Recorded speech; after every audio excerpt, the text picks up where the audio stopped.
Les gens nous disaient vous êtes complètement fous, ça ne marchera pas. Aux États-Unis, on a fait toutes les chaînes.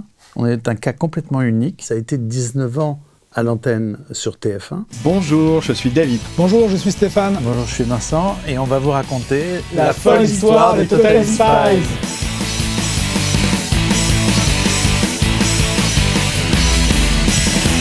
Tout a commencé parce qu'on était à une période où il n'y avait aucun programme pour filles et avec des filles qui étaient en charge. Et en fait, quand on a commencé à penser à Totally Spies, c'était le début de toute la vague de Girl Power. Donc il y avait, pour ceux qui se rappellent, Britney Spears, les Spice Girls. Du côté des grands, des adultes, il y avait énormément de filles en charge, d'héroïnes, et pas du tout en animation. Et c'était un peu le contraire, c'est-à-dire que toutes les chaînes nous disaient les programmes avec des filles en lead, ça ne fonctionnera jamais.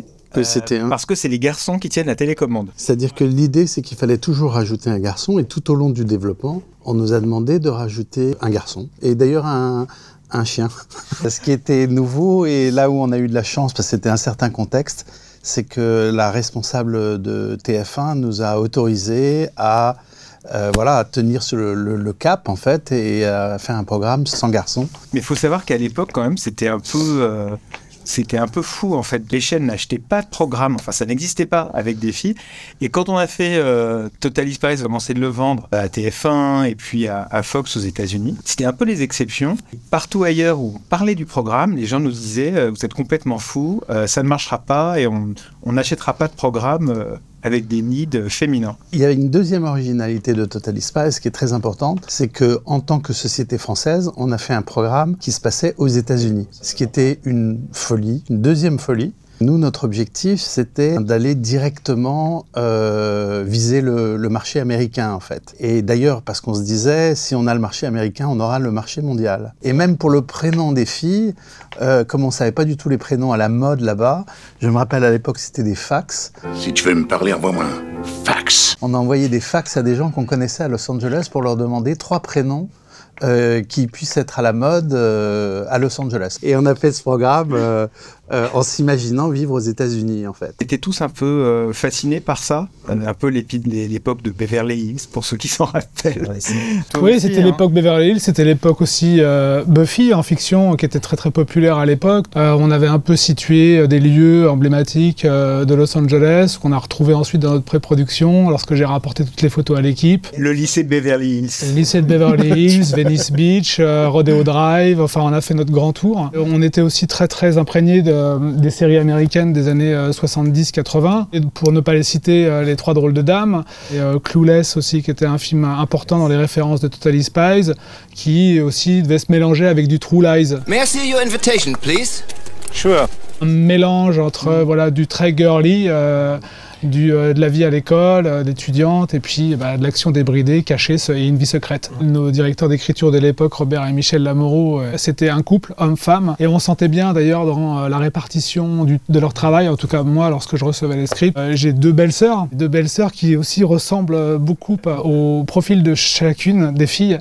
Et donc c'est aussi un peu ce qui m'a permis, moi, d'avoir une référence pour essayer de les caractériser. Autour de moi, j'ai une Clover et une Alex, et moi je suis avec Sam. Et en fait, tout le monde était nous pousser vers des archétypes de filles très superficielles et un peu faux-folles. Comment t'as fait pour en avoir? Ils affichent complet depuis des semaines! Et je pense que ce qui a été vraiment réussi, c'est qu'on a fait des personnages comme Clover, par exemple, qui étaient à la fois superficiels et à la fois qui n'étaient pas des victimes, qui n'étaient pas des personnages passifs, mais qui faisaient avancer l'action, l'enquête. Qui n'était pas bête. Et qui n'était pas bête. Si vous touchez un seul cheveu des membres du groupe, je jure de vous faire avaler votre joyau, espèce de vieux vampire à moustache réducteur de tête! C'était un équilibre très très difficile parce qu'on essayait de nous pousser soit dans une direction, et nous disait défi superficiel, c'est génial.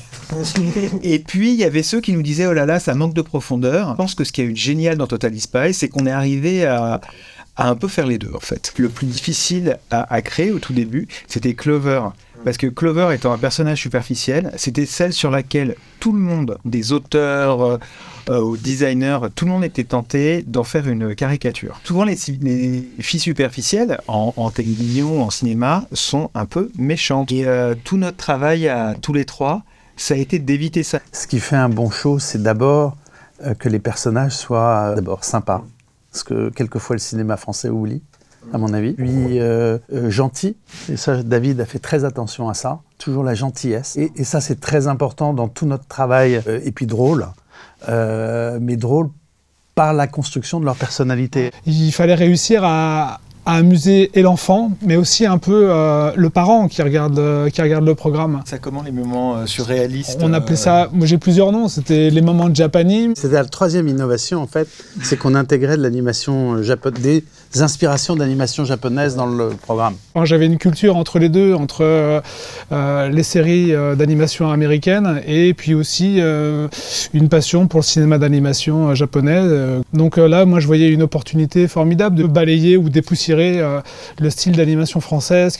Alors ça a été appelé par les Américains le franimé. Je me rappelle qu'il y avait deux choses qu'on avait depuis le début à l'écriture. C'était le Whoop qui n'avait pas encore de nom et les gadgets. Votre scanner corporel 3D avec son bracelet Velcro. Nous les gadgets c'était important parce que l'une de nos références c'était quand même James Bond. Ouais. Il y avait True Lies, mais il y avait beaucoup de James Bond. Jerry c'est M et le Whoop c'était le MI6. Gladys, c'est Q. Non, non, Gladys, c'était en fait les prémices de l'intelligence artificielle autour de laquelle déjà on travaillait à l'époque. Il nous fallait un super ordinateur qui puisse converser avec Jerry, les filles, et qui puisse être aussi à la fois drôle. On a créé ChatGPT.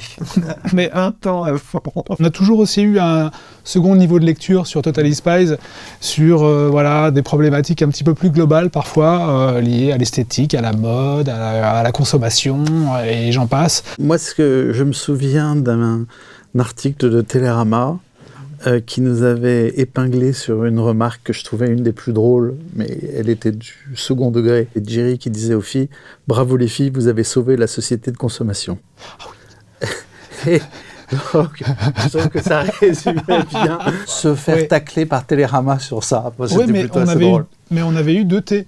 Mais on avait eu 2 T. Alors, les méchants de Totally Spies étaient des méchants complètement stupides, excentriques, exubérants, ridicules. Méchants humains. Et c'était aussi souvent des méchants freudiens. C'est-à-dire que c'était souvent des méchants qui avaient des problèmes avec leur mère, avec leur père, avec leur chat. L'animation marche par rediffusion. Les enfants, il faut qu'ils s'approprient le personnage, l'histoire. Je dirais que ça a pris 2-3 ans à marcher progressivement dans chaque territoire, ça s'est installé. Aux États-Unis, on a fait toutes les chaînes.